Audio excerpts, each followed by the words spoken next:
We should start with Jude. Hi. Hello, my ex-competitors. I really buckled under your excellent manifestos yesterday morning. I felt that I couldn't trust, but I feel it as if it's my duty to grill you guys now. So I have questions for one of each of you. First of all, Julian, your main focus is on sponsorship, but that's easier said than done. And it requires active work from day one because sponsorship windows open in March, which means that you need to get a very good team together to work on sponsorship. It means a lot of research into what IQZoo is, what membership we have. It means website revamp because website is the only portal through which sponsors see us. And also it means a lot of work during summer holidays until September when the International Freshers Week kick off. What would you do to manage that workload, especially during summer? To Ki-Chong, you were the president of QMAS last year. That means you are a member of Council of Society Chairs, which is chaired by IQZoo. What was your view on IQZoo when you're president? And do you Shall we do one by one? Yeah, yes. So do you would like Okay, yeah, so actually my first year I was part of the Engineering Society in Oxford's committee, and I was a sponsorship officer, and I was responsible of getting sponsorship for the Engineering Society. It seemed like a tall order, but it wasn't actually as complicated or as difficult as you think, because when you sell a brand like Cambridge, or when you sell a brand like Oxford, people are interested, they want to reach out to people like us. So what you need is really a good proposal. So I had to draft one with different packages. So there was a platinum package with a certain amount and what we offer for them, which would include, maybe having their logos on some of our hoodies. And I see you guys wearing hoodies, could have logos on there. Maybe banners. They're all interested in this, and we also always promise presentations or just helping them with organizing events for the sponsoring companies. So it's not as difficult as you think it is. Yeah, thanks. question to Ki-Chong? Ki-Chong. Sorry, could you just please keep the questions less than 30 seconds, please? Sure. What was your view on IQZoo when you're on the Council of Society Chairs? What do you do to cooperate with IQZoo? And what ideas do you have going into the future? Yeah. Let's go there first. Okay, firstly, I was not aware of such thing called as a Council of Society Chairs. Like, I talked to the previous president, and I think no one was really aware about it. So what we really need to do is reach out to most international societies and tell them that there's such thing, and if they need help from us, we can help them. What's your second part of the question again? Could I fill in the question? Yeah. Council of Societies Chair is just really a fancy name, but we were approached at the Freshers Fair by our society's coordinator. He went to every single society, got the contact details of the president, and has been emailing you guys all year round. The problem is that most societies don't reply to that, so how would you encourage response to that? Because Actually, I really don't remember receiving any email. Maybe you might have missed me out, but yeah, that's it.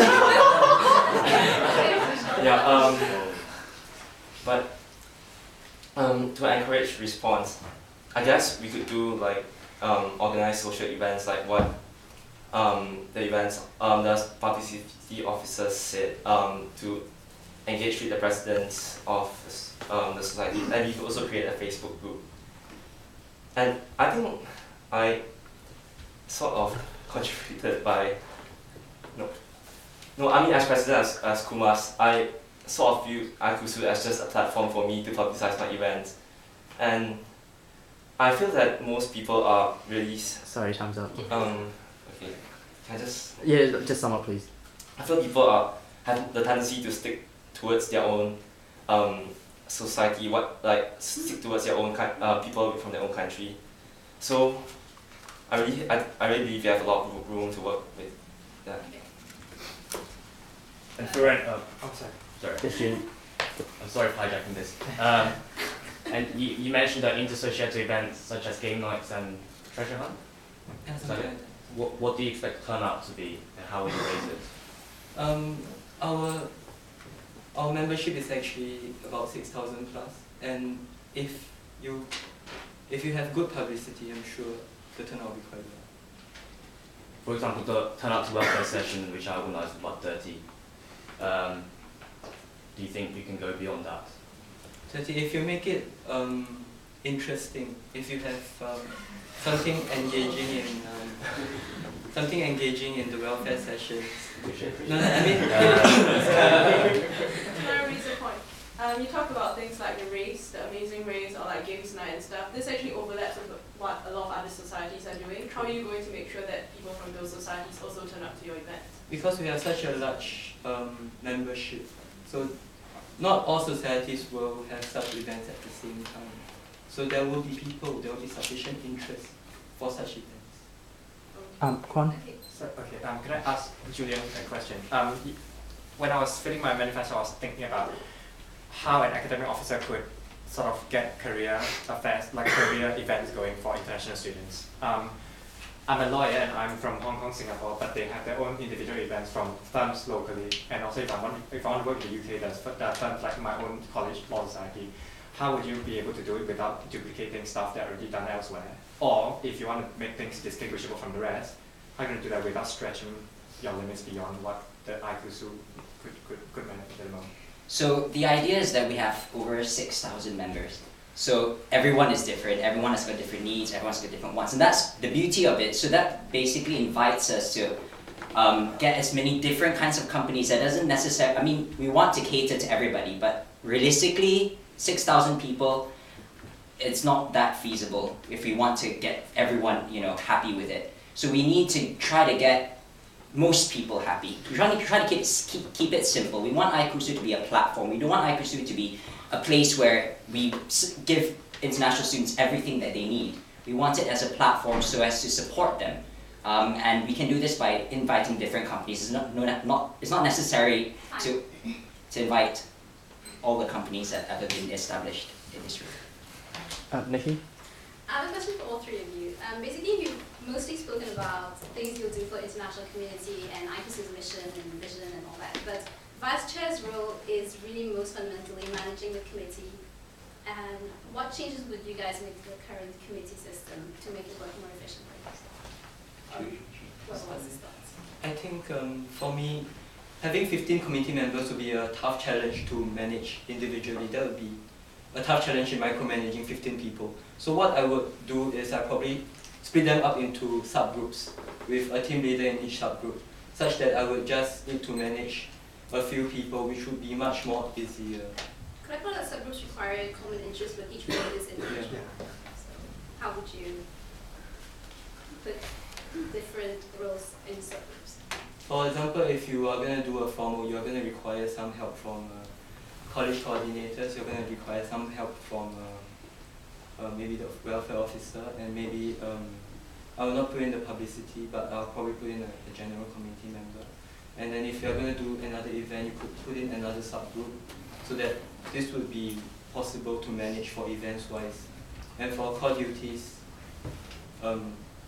it's just a report of whether things are going well. Yeah. So I was in my second year in the Engineering Society. After being sponsorship officer, I was vice president of the society. So I've been through that role. Yes, it's challenging. I don't know how different that role is to the ICUSU. I would imagine obviously with more members it's a lot more complicated. But as vice president over there, we had actually 15 people on the committee as well. And it wasn't difficult managing them because most of them were really keen and enthusiastic. So I think it's important to get people who are keen for ICUSU. And yeah. As the president of Malaysia Society, I've experienced managing 10 people, and I believe people are best left working alone, but you coming along, checking in them, checking if they're doing a good job, and stepping in if you feel like they're going off track. And I'm okay with managing 10 people, so I believe that 15 people wouldn't be that much different. And also, I would categorize people based on their strengths and use the general committee members ask them what are they good in from the start. And also, I would provide more positive feedback and negative feedback, because I feel that most people are very sparing with positive. Yeah. Okay. I have a question. Why don't you run for president? that instead you run for vice. Sorry, is that a question for all three of them, or is it? I should answer. Should we start with Julian? All right, so I actually thought of running for chair, but I also thought of running for vice chair. The reason why I didn't run for chair is because I wanted to get a better understanding of the way ICUSU works. And after having been vice president, I thought that this would be a good fit. It would be a one-to-one fit. And I actually, hopefully, if this year goes well, I do eventually want to run for chair. Eventually, yeah.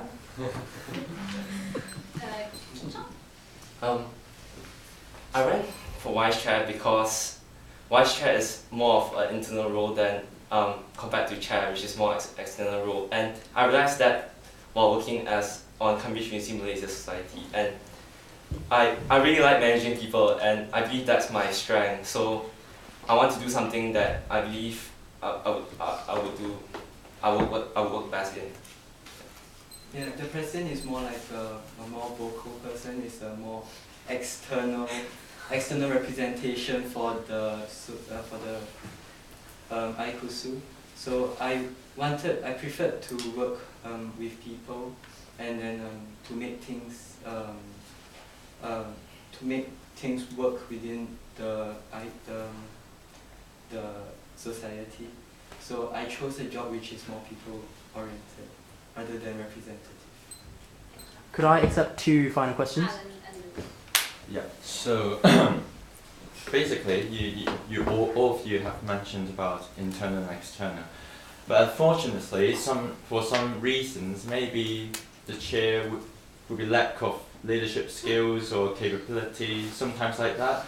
So you have to take up his roles to actually approach maybe societies or companies for sponsorship externally. So do all three of you have acquired necessary skills to do these problems as well? Many thanks to Nicky, of course. should we start with John on that? I'm sure I've mentioned this a lot of times before, but yeah, as president, I actually did both roles in Malaysia Society, so I believe that isn't that much of a problem with me. And as mentioned earlier, I'm willing to step in and take an active role with it if there's any there are any problems with the society, or the vice chair is sick or something like that, or he's not that keen. But I'm sure all the vice chair, the chairs are quite keen. Kieran? For me, I think I would be able to take up the role of the vice chair of the chair if he is not able to do his job properly. And I think what you're looking for is whether I have the capabilities to do that. So I didn't include my credentials at all in this campaign, somewhat, although I included in my Facebook group, because I think sometimes if you say that you did this position in the past, it just means that people trusted in the past, but whether you did a job well is a different matter. So for me, if you want to know whether I can do it, if you look for my Facebook page, and the things I did was like I organized a parade and a post-parade event for over 700 people. I managed a call center, and I was in a youth group which was the top in Singapore out of 100. Julian? I personally don't think it's a problem at all. I have served as the captain of my school team back in high school. I was president of the Squash and English Society, as well as the Chemistry Society in high school. So leadership, I think, it's not just about leadership. I think it's a lot with cooperation within a committee. So I think it's really relating to the committee members, and if the committee members are keen, I think ICUSU could be bigger and better. Then the last question. Julian, just a question for me. I understand that you're a grad, I am. so ICUSU also represents graduate students, obviously, but we have really low attendance for grad students because most of them are international already, and they have more events going on between them and their departments. Do you have any concrete ideas how to reach out to these international graduates to come to ICUSU events? I'm actually really glad you brought up that question, because me being a graduate student, obviously we know that there is a really underrepresentation of graduate students here in ICUSU. I think a really good way to do it is most cultural clubs have a graduate representative, and if you could approach them and get them to help organize. I mean, the graduate community is enormous. Let's face it, is enormous, and the amount and number of graduate students. I'm the only one running this year for any position in the ICUSU, I think. And I think to get more graduate people involved, you need better publicity. Again, publicity is key. I mean, whether you like to hear it or not, that is what we need to do. And graduate representatives, I think, would be a good way as well.